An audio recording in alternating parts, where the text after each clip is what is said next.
Hello everyone, and welcome to today's webinar. We're just getting several people registering for today's webinar as we speak, so we're just going to hold fire for another 20 seconds or so before we start. If anyone logged in already, can just let me know via the chat room, which is moderated at the moment, and the reason it's moderated is just to not distract you from any of the amazing content we have from Sky. So if anyone could just type in just to make sure that you can hear us okay. I'm guessing the voice receptor saying it is being received, but just to double check.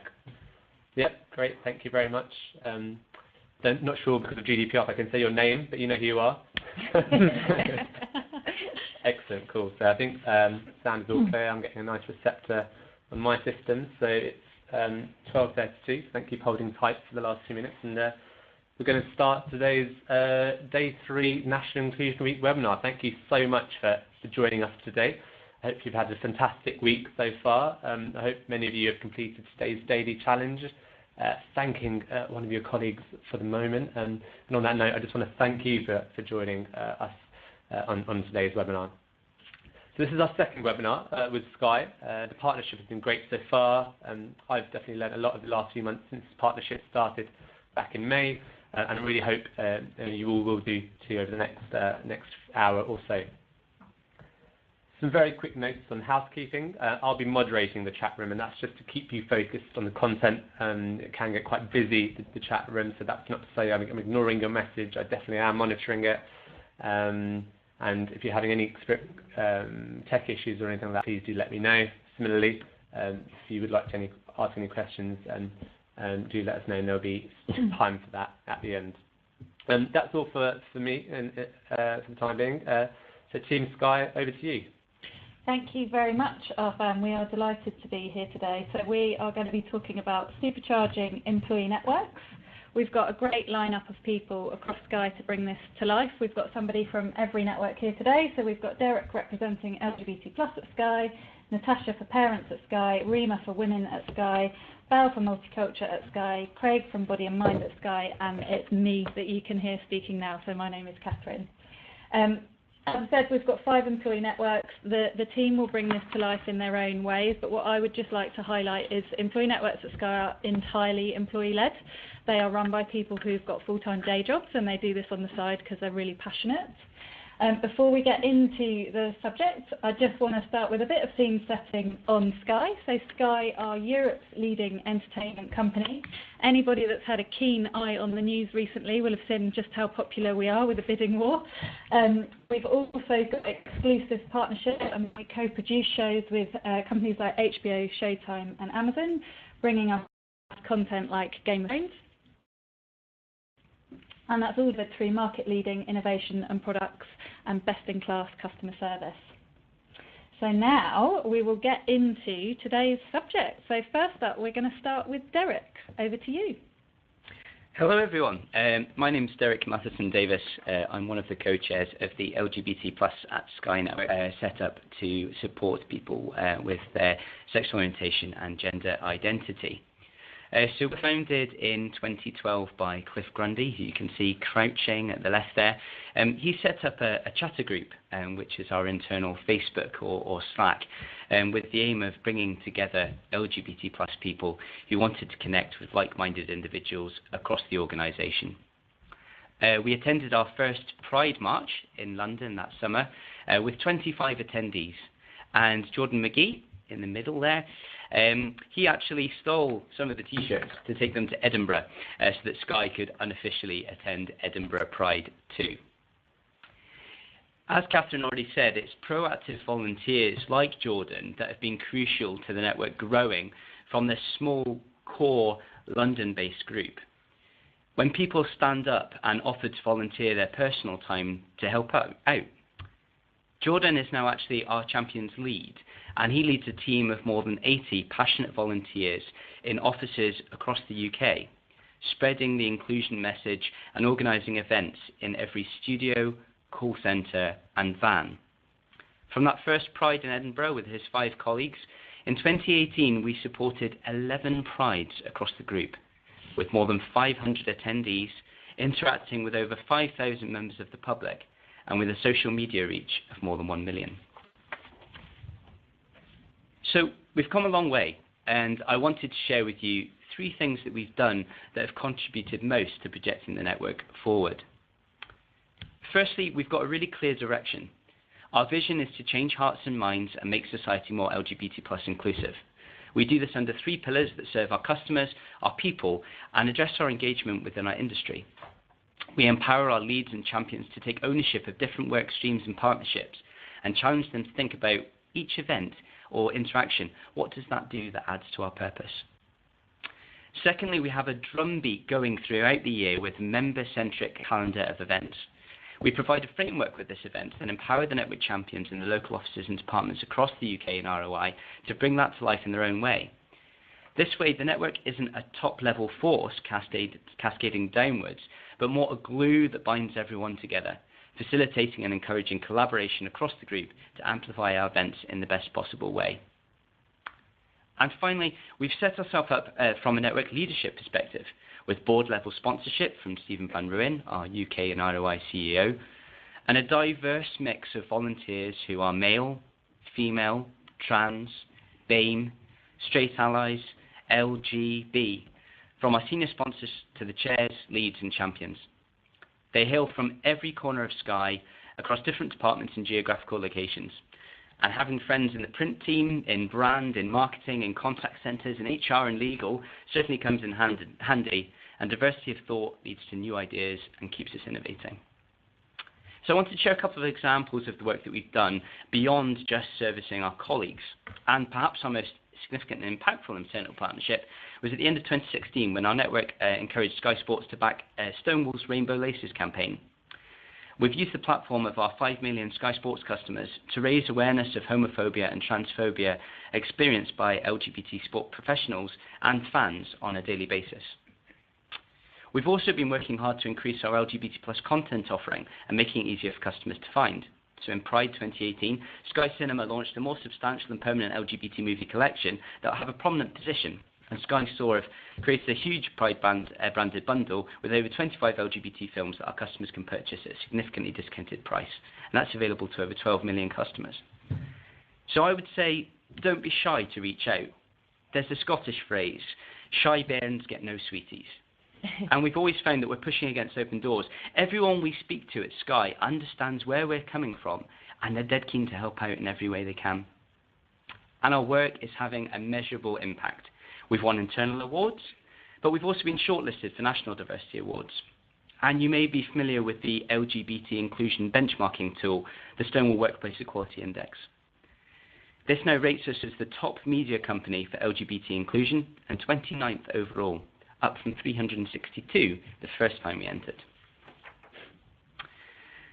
As with some other LGBT employee networks, and we might have some people with us today who are from them, we've sometimes found that gay, white, cisgendered males and straight, white, cisgendered females have made up the largest proportion of our network. And we want to make sure that we represent everyone across the group. We've consciously shared stories for LGBT people who are LGBT and such as those who are parents from a faith background or those who struggle with mental health problems. By partnering with our other sister networks and hosting intersectional events, we therefore raise the profile of the network to people who might not have ordinarily found out about us, so rather than talking amongst like-minded individuals. And it's activities like this that have taken us from the days of only having 250 members to a network that is 2,000 strong, and 75% of them are non-LGBT allies. Thank you. Thank you very much, Derek. Some inspirational stuff there. Next up, we're over to Natasha to talk about our Parents at Sky Network. Hi everyone, I'm Natasha. I'm a co-chair of the Parents at Sky Network, and I'm just going to tell you a little bit about how we began and what it is that we do. The logistics of juggling childcare and work, commuting and parenting can be overwhelming. Time is such a precious commodity, it's sparingly rationed out between work and home, and it's hard to not feel like you fall short on both sides of the work-home divide. For me, returning to work after maternity leave was a big shock, but not for the obvious reasons that get bandied about, like a mother's guilt or the fact that maybe I wanted to be at home with my child, but because with all the will in the world, I didn't know if I could physically make it work. Just getting between home and nursery on time was this epic quest. And it felt like everything was stacked against me. Where I live, nurseries close at 6 p.m. sharp. So with traffic, that meant leaving the office at 4:30. What? 4:30? How is that going to work? And who exactly do you think you are to ask for it? Before children, time had been my own, and I could always just give more of my time when work needed it. But with children, home deadlines are even more pressing than my work deadlines. How do parents make work work? The Parents at Sky Network launched in 2013 by a small group of new parents who were struggling. We thought this should be easier. We wanted to create a culture that supports working parents, a network for sharing experiences and our challenges, but mostly our solutions. Culture reflects collective behaviours normalised over time, and culture trumps policy every time. At that time, normal behaviour, especially for mothers, seemed to be that you keep home and work separate. Whatever you do, don't mention the kids. Kids? What kids? No kids to see here.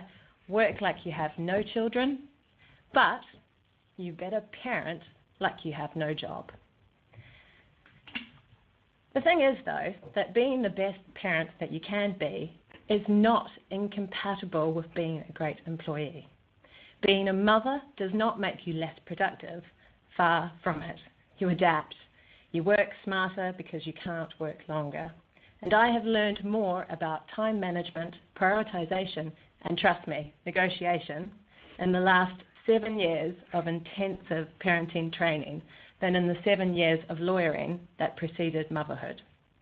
As a society, we need to stop pretending that vast numbers of our workforce don't have children and start arranging our workforce to support good parenting, enabling us to bring our best selves to work. Get it right as a business, and you will attract the best talent, you will retain it, and you will maximize its productivity. Making work-life balance is our motto because that's what we strive to do. Our initial focus was on new parent transition. You can't change the world overnight, but maybe you can make a small change for someone. Maybe you can reach out to someone when they are at their most vulnerable and let them know they're not alone.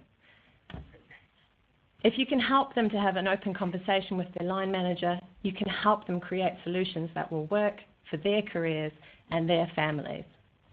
We have a partnership with My Family Care, and we run coaching workshops for new and expectant parents at various stages on the parental journey.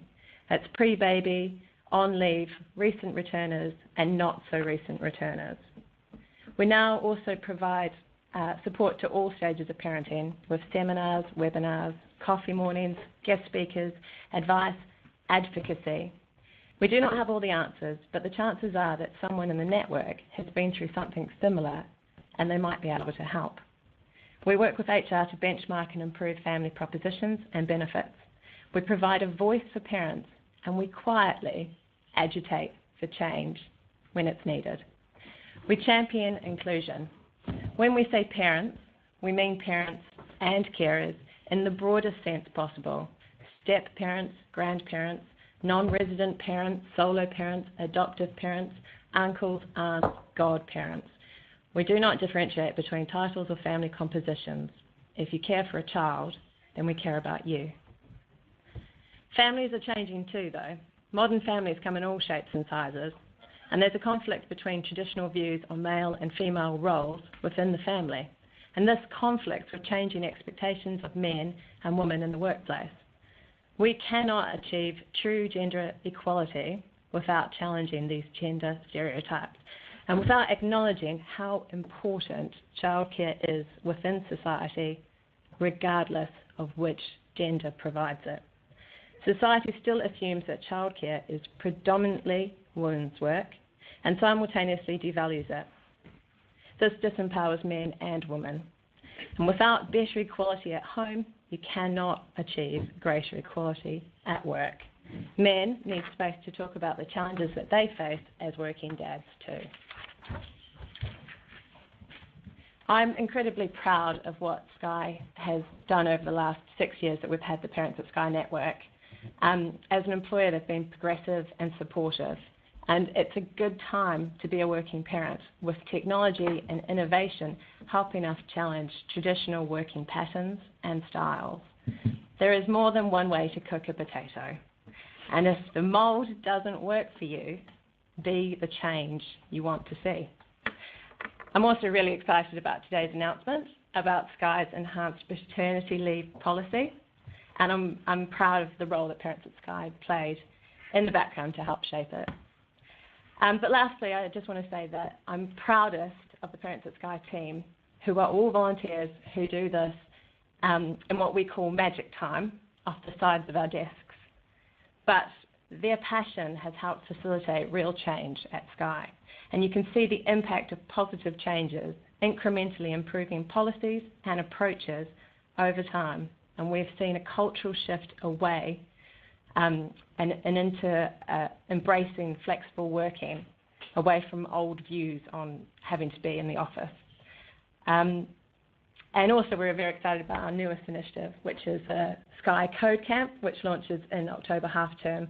And this is the first time that Parents at Sky has brought a national half-term camp to the children of Sky employees.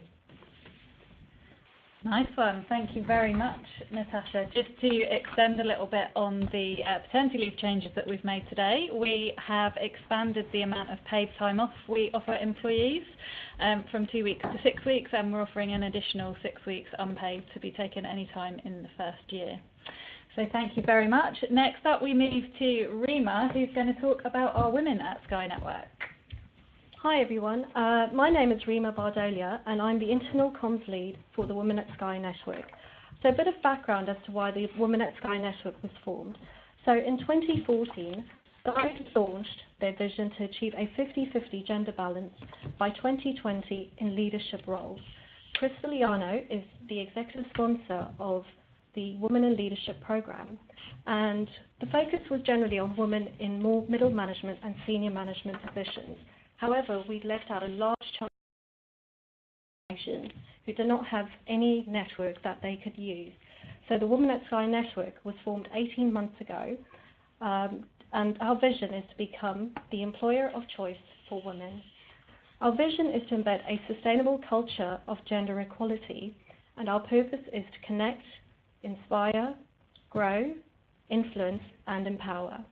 We will provide a platform for both men and women to connect and share their experiences.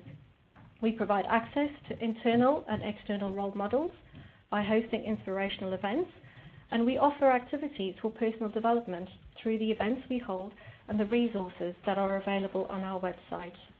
We want to empower and enable women to realize their ambitions and potential, and through all these activities, we will build our reputation as the best place for women to work. Our goals are to increase the awareness of the Women at Sky network. We want to drive engagement from everyone in Women at Sky events and activities, and we provide resources and support to positively impact both individuals and the broader culture. Over the last 18 months, we've had a great response to our network, and since we launched, we now have 1,500 both men and women signed up to our network. So we have a mailing list to whom we send newsletters to every 4 to 6 weeks to inform them on the events, activities, and interesting reading that they need to be aware of. We also use our intranet site, Today at Sky, to promote articles or events or things that are happening with our network. We found that in the 18 months, our social media reach has reached 1.7 million. So this is through LinkedIn, Twitter, and Facebook. During the last 18 months, we've had 6 inspirational speaker events focused on specific topics. John Amici spoke on the freedom to be you. Dee Kafari talked on tackling tough ties and gender stereotypes. And Ruby Wax was our special guest in celebration of International Women's Day in March this year, and she spoke on the challenges of modern day life, maintaining good mental health, and reinventing yourself. Over 200 people attended these events, which were also streamed to our other sites. So we're making our events available to everyone who wants to watch them within Sky. From feedback that we've received on the events, 90% of people have said these events made them feel more powerful, inspired, and confident. But that's for all that we've done. We also hold smaller networking events, or role model events as we call them, where members of our network can hear from senior leaders in the organization on their career experiences, and they can take away inspirational learnings. These events are also an opportunity for women within the company to network with each other. So where do we want to go next? Our plans for the next 18 months are: we want to drive awareness of the network across all of the UK. We will do this by communicating regularly via our newsletters to our network. We will also be bringing in high-profile speakers on relevant and inspiring topics. And we will ensure that events run across all our sites. We will also be working with the other Sky networks to host events. We want to positively impact people and the culture at Sky. So again, our events will be inspirational and they will be focused on key themes. We will also make sure that the events are actionable and people will take something from them. Gender equality can only be achieved if everyone is involved. So, in our bid to increase male engagement, we will be launching our Male Allies program within the next couple of weeks, where we will have visible senior male advocates for the network. We will also make our messaging and content more inclusive. More details will follow soon. It's going to be an extremely busy year ahead for us, but I'm sure it will be another great year for the Women at Sky network. Thank you. Excellent, thank you, Rima. Next up, we move over to Bal, who's going to talk to us about multiculture at Sky. Great, thank you, Catherine. Hi, everyone. My name's Bal, and I'm one of the co-chairs of the Multiculture at Sky Network. So I'm just going to give you a brief overview of what our main focus was, why we started, and then a few of the things that we have been doing over the past year or so.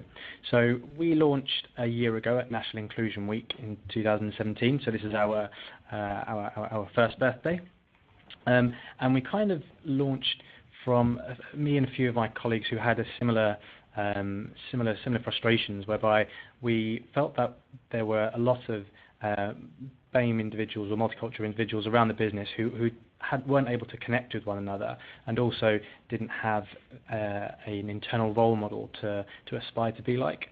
So we, as many of the other networks, started up very organically, came together and spoke to each other about our stories, and then last year in 2017 we launched during a launch event where Gary Davey, who's our exec sponsor, talked about why it's important for us to embrace multiculture both on the screen and behind the scenes.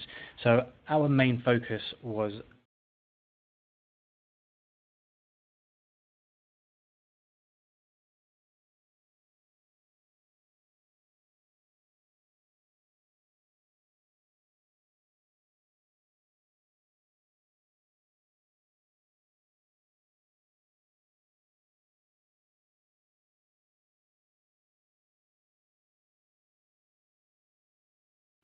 by calling ourselves multicultural. So then in order to deliver that vision, we felt there were kind of two key pillars to that. First of all is around connecting people, and the second one is driving change. So in connecting people, we wanted to build a community to help people connect and take advantage of any opportunities that were available. And part of that's also giving them access to senior role models, and also showing where BAME individuals have shown that they can succeed here at Sky as inspiration. And then on change, we wanted to be an advisory board wherever possible to try and help influence policy and make change where it matters, and also be sure that we communicate that change to our network members. So yeah, we've been working on that in the last year. So a few areas where we've made a difference. One big thing that we've done is make sure that we celebrate difference. So over the past year, we've used our canteens to celebrate our differences. So we take over the canteens and we've celebrated Chinese New Year last year, which was great, and we had a Chinese dragon dance come into our offices and kind of really celebrate the differences there. And we're looking forward to celebrating Diwali in the coming months. And we've also celebrated Carnival most recently, where we took over the outside area of Sky with carnival dancers, and it was a huge party atmosphere. And it really brought people together. You see such different cultures come together and just celebrate, which was amazing. And we're going to continue to do that and make sure that people do feel inclusive and help them have those conversations and start those conversations with one another. And the main thing for us as well is to make sure that progress is visible. So similar to Rima on the Women at Sky Network, we also have regular newsletters that go out to remind our network members of all the great stuff that we're doing internally, but also all the change that's happening externally as well. There's a huge shift and a lot of momentum at the moment in the industry around, people's thoughts around multicultural and BAME. So making sure that our network members know that we're part of that change as well, and we're definitely contributing towards it. So we regularly send around newsletters every couple of weeks, and keep all of our stories and inspirational events available on our website. And it's been a great year for us. We're now at a membership of 700, and we'll hopefully continue to accelerate that in the coming years. Thanks, Val. I think 700 in a year is pretty impressive stuff. Just, I'm conscious of acronyms. From anyone on the call who's not familiar with BAME, it's Black, Asian, Minority, Ethnic. It's something we talk about all the time here at Sky, so it's really familiar, but just in case that wasn't for anybody else. So thank you, Val. Now we'll head over to Craig, who's going to talk about our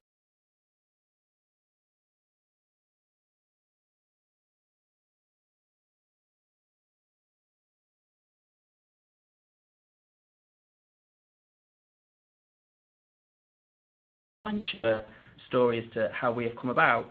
Sorry, Craig, we just lost sound for about 5 to 10 seconds there. Do you mind recapping, and then we can go again? Sorry to interrupt. Yeah. Start from the top. Thank you very much. Okay, so my name is Craig. I'm a co-chair of the Body and Mind at Sky network. This is our newest employee network, and I'm just here to give you a bit of an overview of how we have formed. So to support World Mental Health Day last October, I shared my story with our site where I'm based in Sheffield. I've got my own experiences of anxiety and depression linked to some big life events. So in my role as a day job role as an operations manager, I'd heard that a simple but really effective way of helping to create a culture where you start to destigmatise mental health is by leaders and managers being prepared to share their own stories.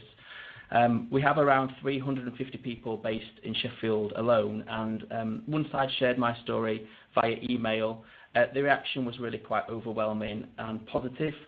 People came to chat in the corridor, they shared their own story in return in some cases, and a lot of people really just wanted to thank me for being so honest and openly talking about the subject. So it was really at that point that I knew that there was more to be done, and although I didn't realise it at the time, that was the start of the journey towards creating the network.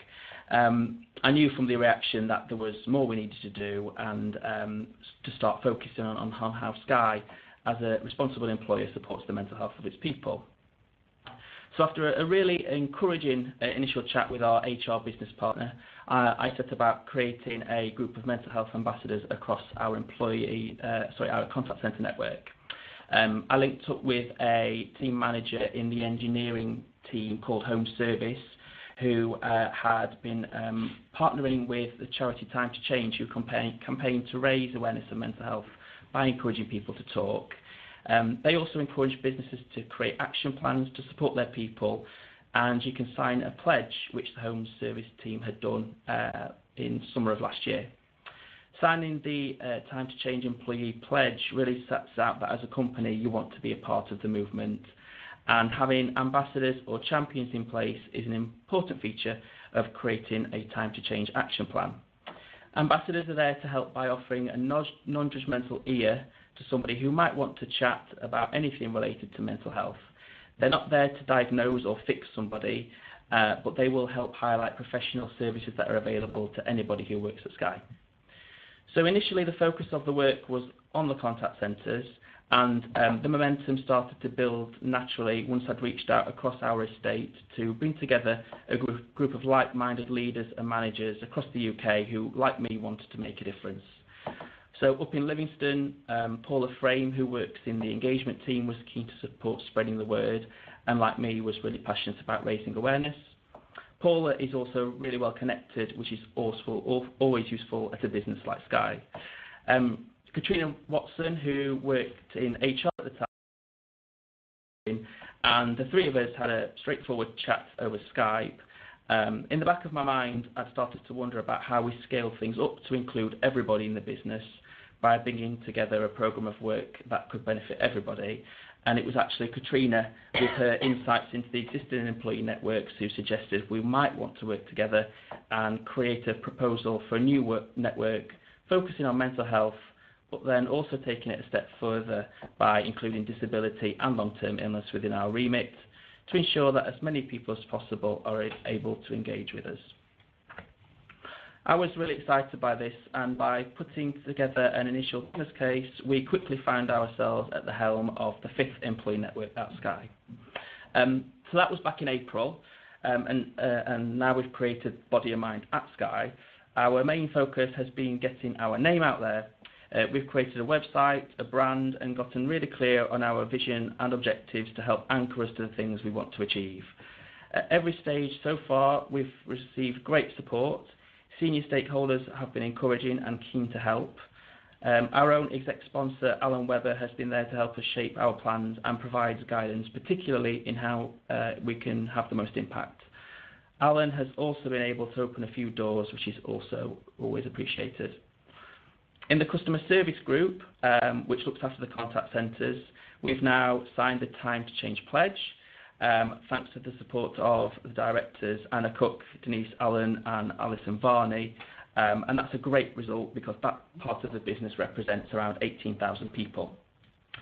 So we are still in our infancy, and as the new kids on the network block, it's important for us to work together with the other guys. I was an existing member of the LGBT plus network, and I've always been inspired by the impact and reach that they have had. So the guys who lead that network have been a particular support for us as we have been setting things up. Equally though, we know that by working with the other networks, we can add new perspectives to the work of Body and Mind. It's widely accepted, for example, that there's a higher prevalence of mental health problems amongst people from the LGBT plus community. And also the way that mental health is viewed and supported by other ethnic communities is also really interesting. So it's really cool that we are able to collaborate with the guys from Multiculture. And the final thing to say is everybody has a body and mind, so the work that we do is relevant to everybody. So there's definitely a part to play across all of our 5 networks and for everybody in the business.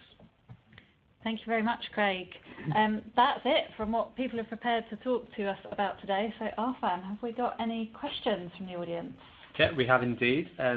First one was in relation to your policy announcement, which was this week, and there's a question if it also recognises same-sex couples. I don't know who's best placed to answer that, but to the floor. I think the short answer is yes, it does. But I will defer. Yeah, absolutely. So all of our family policies apply equally to every type of family. Yeah. And that includes fostering and adoption, as well as both parents. So paternity doesn't apply to fostering, so it's slightly different, but it does for adoption. Yeah. Yeah. Great, thank you very much. And just to say, before we go into the other questions, I think perhaps something that will help add some context is just how many employees do you have across Sky and it depends what day it is and which report you look at, but it's around 23,000 across Sky UK and Ireland. So when people are talking about their network starting with a few hundred people and now they're up to thousands, that's really impressive. And like when Craig was talking about the contact centres, that reach of more than half of Sky is incredible. Great, perfect. And across how many hubs is that? Because here we are presenting from is this your largest hub in West London? Yeah, so we're sitting here in Osterley, which is just west of London, and there's around 9,000 people that come to work every day on this campus, working across a range of different shift patterns, because this is where we broadcast some of our stuff from. So we've got studios here too, we've got a lot of corporate functions here too, and then we've got contact centres right across the UK, probably at about 10, something like that. And then we've got people on retail stands that you may well have seen in your high streets and your shopping centres. So we've got people out and about all day too. And then, of course, our engineers that are in customers' homes. So we've literally got people everywhere. Great, thank you very much. Seeing a flood of questions coming through, so I'm just going to take a couple of seconds to read through them. Just bear with me for a couple of seconds.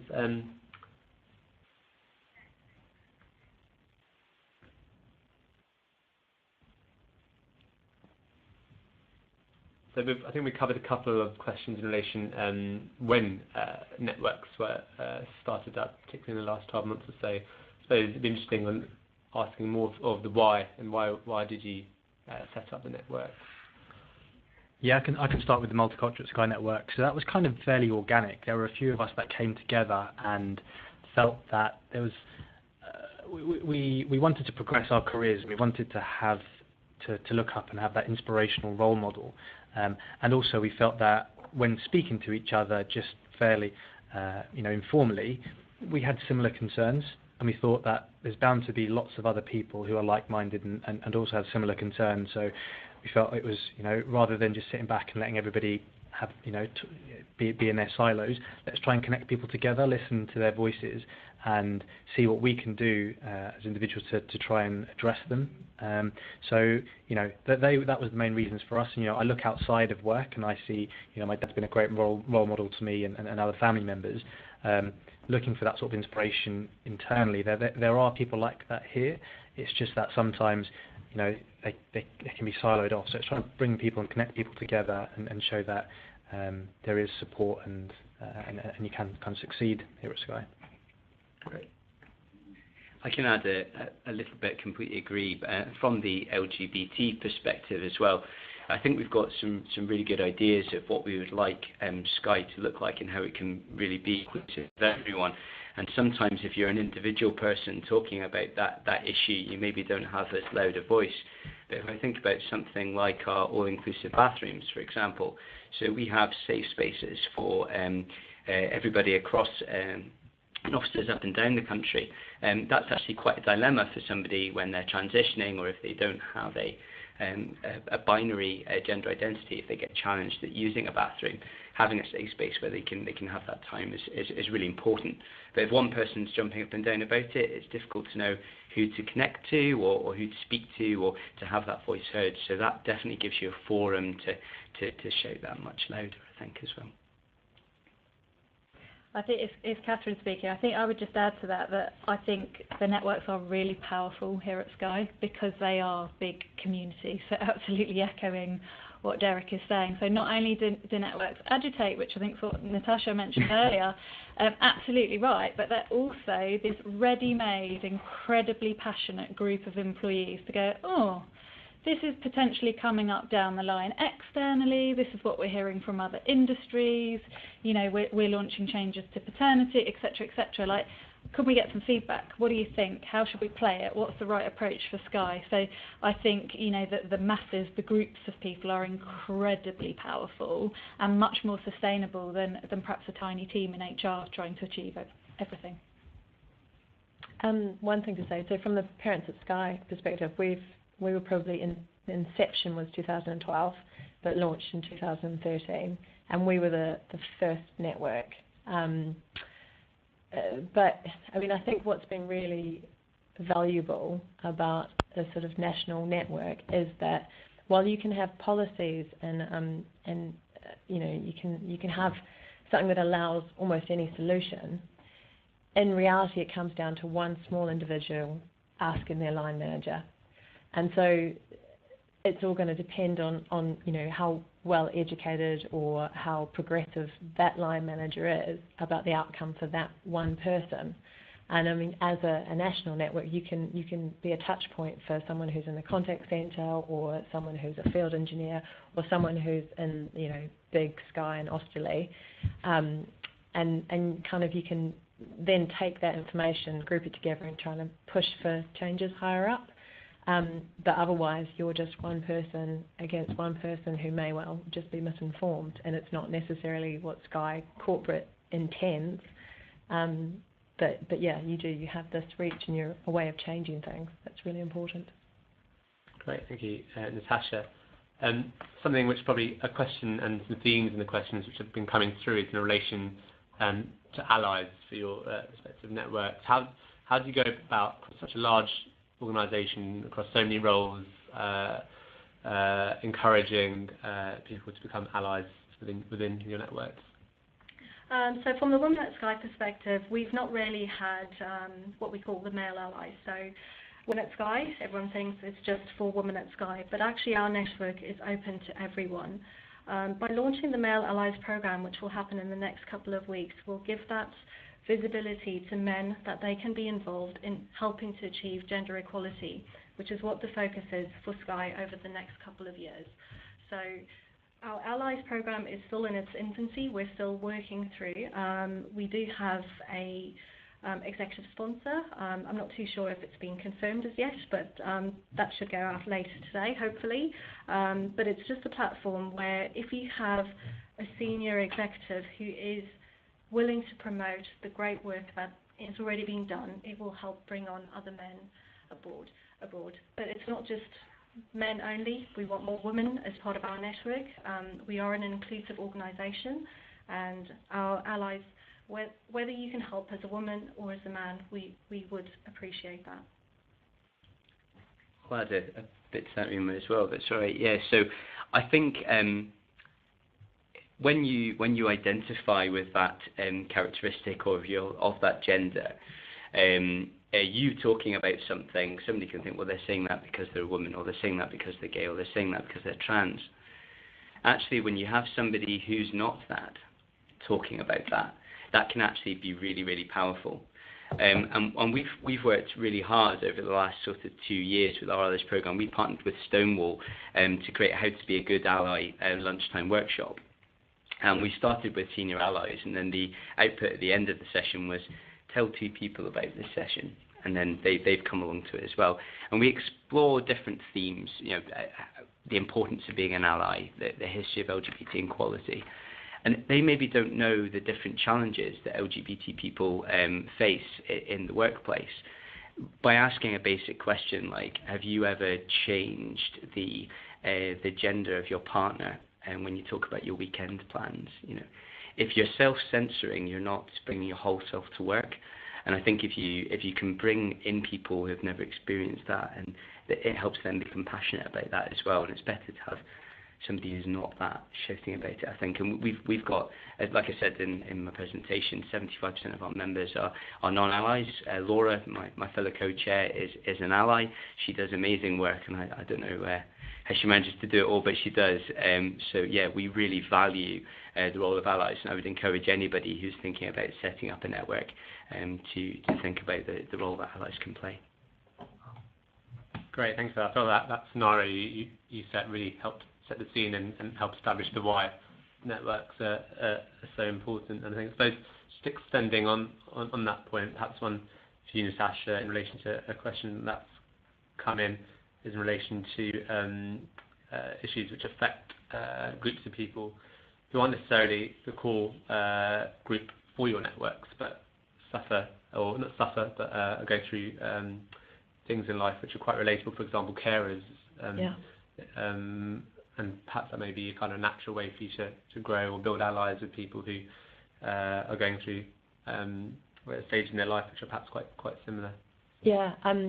So there's a lot of, in other organisations, you have parents' networks, which are parents and carer networks. And we are parents at Sky. We're not closed to accommodating carers as well, but it just happens that the people who have sort of stepped up at this point in time have been parents. And And obviously there are parents who are carers as well. You know, there's a generation that's sandwiched between the two care obligations, I guess, burdens, which is really troublesome to manage. So we do embrace it, but it's not core to what we do currently. We'd love to cover it, but I don't have the personal expertise to kind of speak honestly to that area. Through our partnership with My Family Care, we have something called Sky Family Care, and as part of that, there's a benefit where you get emergency carer sessions, which is childcare or other carer responsibilities. And through our partnership with My Family Care, we have facilities that are available to carers. So expertise, advice, seminars, and so on. So it's addressed, but not specifically by the current team. But the issues are similar. I mean, it's really hard, and there's obviously a place for talking about it. Great, thank you.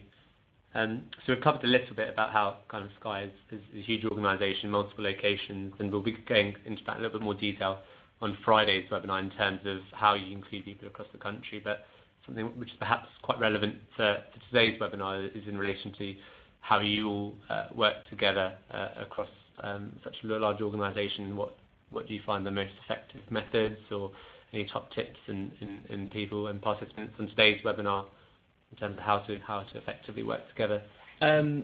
So from our perspective, setting up this year, I think that we have been using every method we can to cut through and reach as many people as we possibly can. So Derek mentioned Chatter, which is, I suppose, really our internal equivalent of Facebook, and everybody's got varying opinions about that, and usage varies as well depending on role and what part of the organisation you're in. So that's definitely one tool. But we've also set up our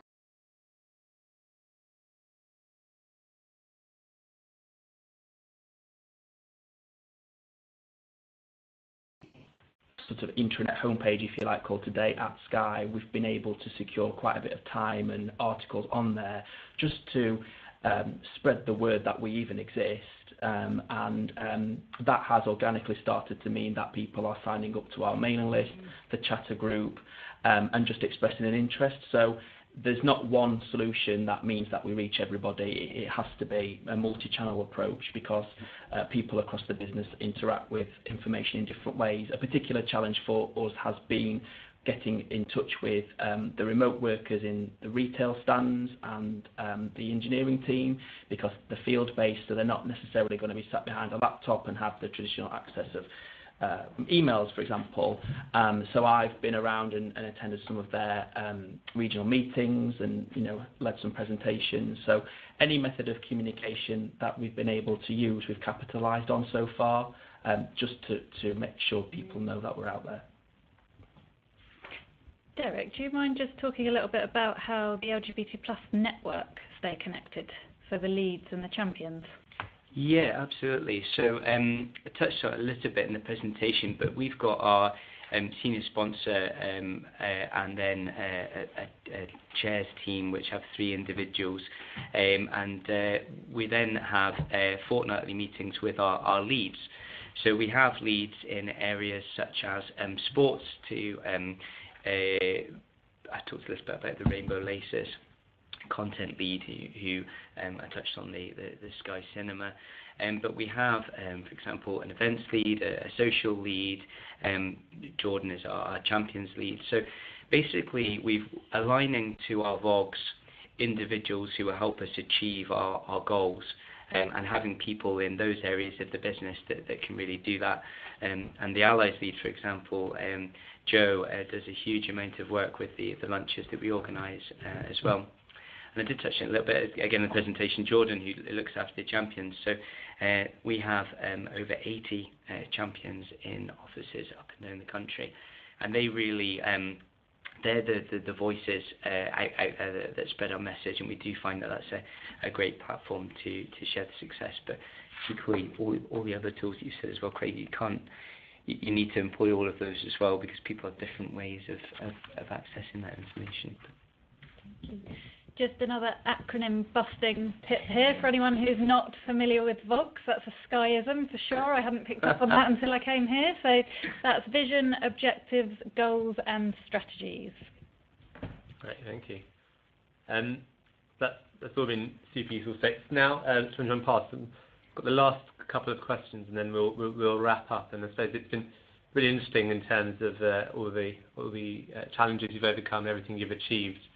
In terms of the operations of it and some of the financial support you have. I mean, not asking you to disclose any figures by any means, but it'd be interesting to hear what kind of levels of support you do have, whether it's financial, training, development, or anything which can give a picture in terms of how much backing you have here from your sponsors and from the organisation as a whole.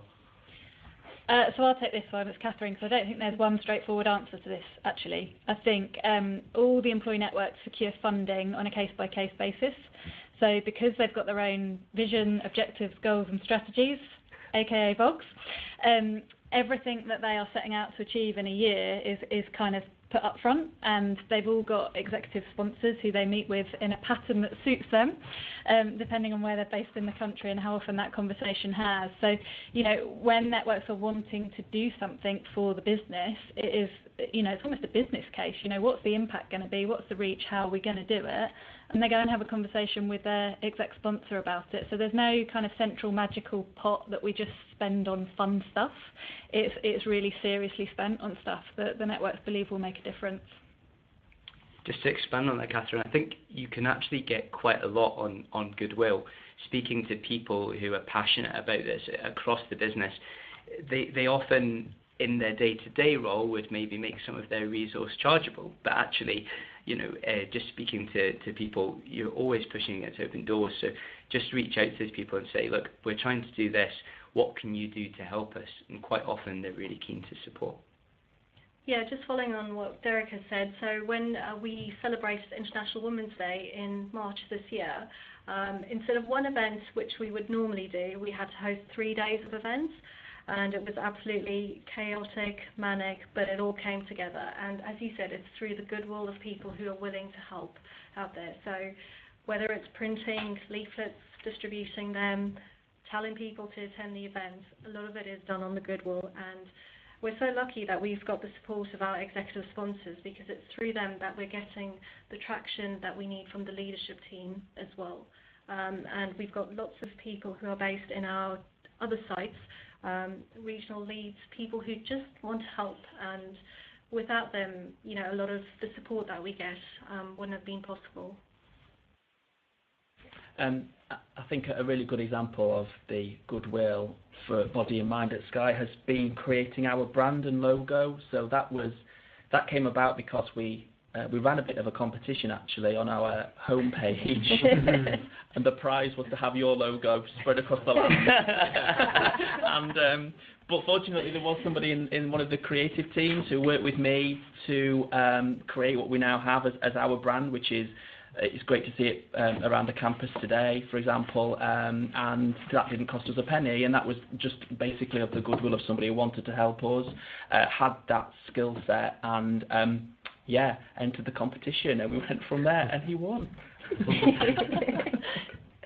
Amazing. So it's 1:25 now, so I think we've answered all of the questions, or as answered as many of the questions as best we can, given the time constraints. Is probably a more accurate way to describe things. So, Catherine, back over to you. Thanks very much. Thanks for listening. Thanks for your time today. I just thought it was worth recapping. We've covered a lot in 5 networks and the Q&A. So I think our kind of top tips, you know, if another network was to emerge in Sky, our top tips that we would talk about internally would be securing senior advocacy is massive, right? You know, it's not always top down that works. I think bottom up is just as powerful here at Sky, but absolutely having that senior advocacy really, really helps.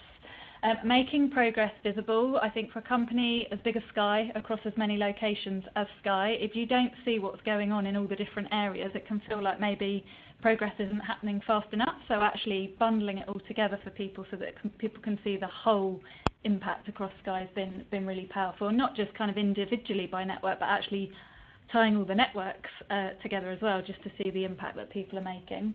And that leads on to the final point around connecting the network. So where it's right and where there's opportunity, this word intersectionality, where people are a woman and black or gay and a parent or have mental health and, I've forgotten an example. You get the gist. People aren't one-dimensional. People don't have just one thing. So where the opportunity is right, it makes absolute sense to connect the networks together. So there are top tips. This is a reminder of whose lovely voices that you've heard from today. If anybody wants to connect with us on LinkedIn, please do feel free. I'll just leave that for a second. I said at the beginning, and the guys said it themselves, these people all have day jobs as well, right? So today's been purely talking about employee networks. But if anybody wants to connect, please feel free to do that too. Or another way you can find out what we're up to here at Sky on any of the social media channels is to look out for the hashtag #LifeAtSky. So not only the networks use that, employees right across Sky will quite often post what they've been up to on a day-to-day basis, their good news, their excitement, all of that good stuff. So you can check out Life at Sky if you haven't already. So thank you very much. Great, thanks Catherine for that summary. I'm just going to sum up some final points from my end. So we've got 2 more webinars for the rest of the week. Tomorrow is how to engage with communities with South Western Rail, as well as on Friday including the people across the country, and there'll be our final 2 free to access, unlimited access for your employees webinars. We're going to be busy increasing employees for the rest of the week. We're going to be launching our National Inclusion Standard, which is very, very exciting. So I know we've talked about some other benchmarking tools, but Inclusive Employees will be launching our very own one tomorrow, which covers all the protected characteristics. So it can help streamline your involvement in other benchmarking exercises and standards, because we realise there's many out there, and a few of them have been mentioned today, but what ours really helps to do is to help streamline the process as effectively as possible. And we've been piloting it with 10 organisations over the last few months, and really making sure it's as ready and as applicable for all your organisations as possible ahead of its launch tomorrow. So thank you very much for joining us today. There will be a recording of this. If when I click stop record, it transfers effectively onto YouTube. So if you would like a recording of it, please do let me know, and we'll make sure that reaches you. And yeah, hashtags are Everyday Inclusion and NIW 2018. And as we've been acronym busting all day, just in case you don't know, NIW is of course National Inclusion Week. So thank you for joining us today, and have a great day.